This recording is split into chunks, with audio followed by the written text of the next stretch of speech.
So there we are, we're on our platform, we're doing our mediumship, we're on doing an open platform, we're doing a private reading, whatever, and we get 3 no's. Well, actually, with a private reading, it's quite easy because you're either with them or you're not. Whereas when you have an audience, you could be in the wrong place. So you've got 3 no's, what are you going to do? Which of these what do you think the most common problem with a medium when they start getting no's is? Wrong person. That's probably the most common, that's the first thing I would think. If I'm working with someone and I get my little 3 no alert goes off in my head, I'm going to think, am I in the right place? I'm going to then say, okay, I've just given all this information. Does anybody else understand all of this, including the last 3 things I got no to? And somebody else puts up their hand and says, actually, I wasn't saying anything, but I can. Okay. And you can take everything else I've said, you check it all. Yes. Okay. I'm with you. I'm terribly sorry. It doesn't fit you. You can't take those bits. I'm not with you. I'm over there. That's your first thought. Your first thought must be, am I in the right place? You ask the question, nobody else can take it. Then what do you do? So you've confirmed there's nobody else there who's willing to volunteer themselves as speaking up. So you still can't get it sorted. It fits with anybody around the recipient. Yes, so the next point you'd say is, okay, I've given this information about the spirit person, but perhaps it's not about the spirit person. Am I working with you? Could I be getting the information on the psychic? Or is it coming from spirit, but it fits somebody they know of here, or somebody else in the spirit world? So would you understand this information to do with yourself? No. Or would you understand somebody else in the family where this fits? Oh yes, it fits their wife. Okay, and their wife's in spirit with them? Yes. Okay, so maybe I've got 2 of them here together. So that's the second thing I'd go for. Where's this evidence fit in? Is it fitting somebody else, either the recipient, someone here, someone in spirit? Because if you're getting it, if you can make a good link with spirit, trust what you get first. Always trust what you get. Don't try and manipulate it to fit. If you can make that link with spirit and you trust your link, that's where you should be. And if you notice, outwardly trusts his link. Totally. He trusts what he gets. And he may occasionally get a no to it, but he can work it out and he trusts it and he's right. And that's what we need to be doing. So usually, what you should be thinking is, well, I'm pretty sure most of the evidence I've got is right. I've just done something wrong with it. What have I done wrong here? What is going wrong in the process? And usually it's what you have done wrong with it. So what we need to do is, as soon as we get a problem, we need to work out what's going wrong, what can I do to resolve it. First one, am I with the right recipient? Second one is partly evidence about the recipient or a third party. Third one, could I have more than one communicator coming in together here? That's the third point. Would you understand there being another person in spirit who this fits? Oh yes, that sounds like me. That sounds like my granddad. You've got my dad, but it sounds like my granddad's coming in as well. Okay, let me work with it.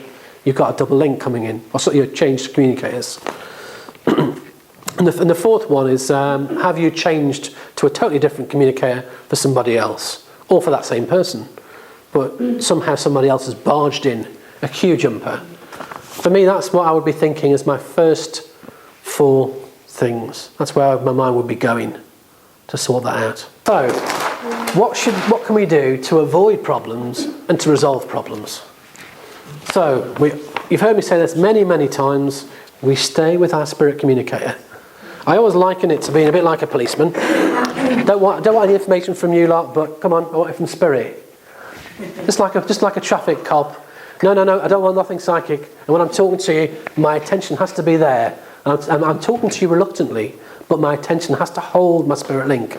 Because if I do this, I'm starting to talk to you, and I'm getting lots of psychic information. Oh, that's good. I've got some really good information to give in a second. As soon as I start talking, so you'd understand. Blah blah blah blah. Yes. Hang on a minute. Let me think, spirit. No. Oh no, I'm in a right pickle because I've dropped psychic and I'm using a lot of psychic information that was coming to me from the person, and I've got myself in a horrible mess. And also, this person, you think you've got mother, you think you've got their mother. This person is thinking all about their mother. Oh, I haven't heard my mum for a while. All the information about their mother is in their aura. You pick it all up psychically and mix it with information from spirit. So you've got information from spirit and psychic information about that person's mother from the person. Bolt it all together and it won't work. So we have to stay with spirit. Vital. We've got to keep our link with spirit. If we find we're pulling this way, stop it, re-establish the link, go back. That's important. Give what you get. You've heard me say that many, many times. Don't embellish. Don't interpret. Tell it as it is. Give what it is. If it's vague, don't worry about it. Don't try and make it more. Don't try and read more into it than it really is. Don't try and make a man who repaired his own shoes a cobbler, for example. Just say, I'm seeing this man with one of those things repairing shoes. We don't need to go to the extent of thinking that's his job, otherwise you're getting a mess. So I'll put my hand up for that one. Confirm each piece of evidence. Vitally important. Cleric model, last bit, confirm each piece of evidence. Then you'll know where you've started to go wrong. You'll know the first bit of evidence that doesn't fit, the second bit and the third bit. Whereas if you give 8 bits of evidence and don't ask for a yes or a no, you'll say no to you at the end and you'll be wondering what on earth went wrong there. Which of the 8 bits can't you take? So if you confirm it as you go along, and plus it gives you more confidence that you're doing it right, it gives the audience more confidence in you. Don't give too much evidence until you get it placed. I always say 3 to 5 tops is the pieces of information you should be looking for to get it placed. If you give 20 bits of evidence and then try and place it, chances are one of those 20 will be wrong, or chances are the person will have forgotten what you said for the first 15, or chances are they've all gone to sleep and they're all snoring. So we have to make sure we don't give too much evidence and use our strongest evidence to find the recipient.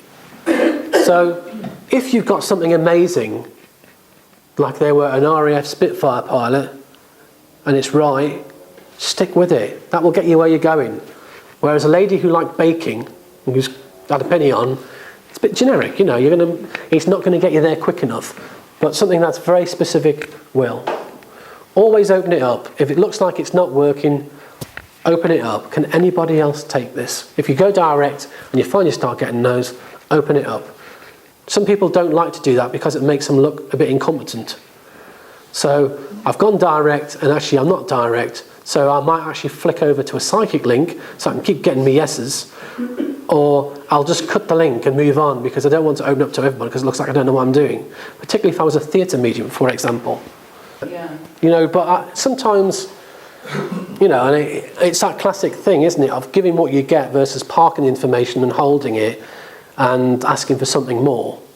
But if your first 10 statements are, I've got a lady here, she was probably in her 70s, she liked baking, she wore a pinny, she's lovely, she feels like a grandmother, she had a lot of love for her family, money was tight, you've still got everybody in. So I'd be saying, well, that's all very well, but I needed something a bit more. And I remember I was working with, and I think I told you this, I was working with an Irish lady.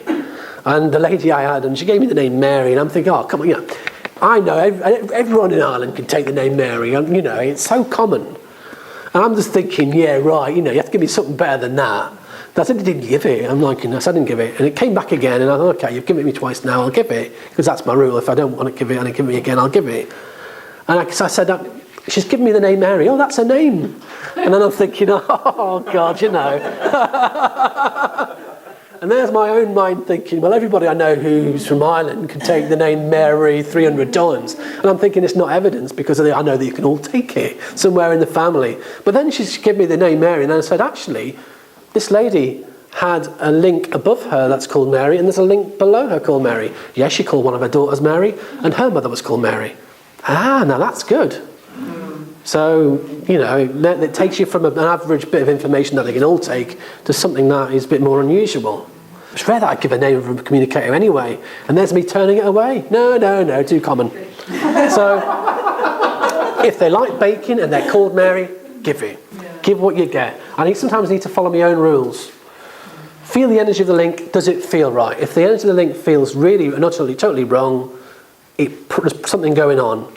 As I say, maybe a problem with the recipient's energy, but there's something going on. You've got to feel that. You've got to know that.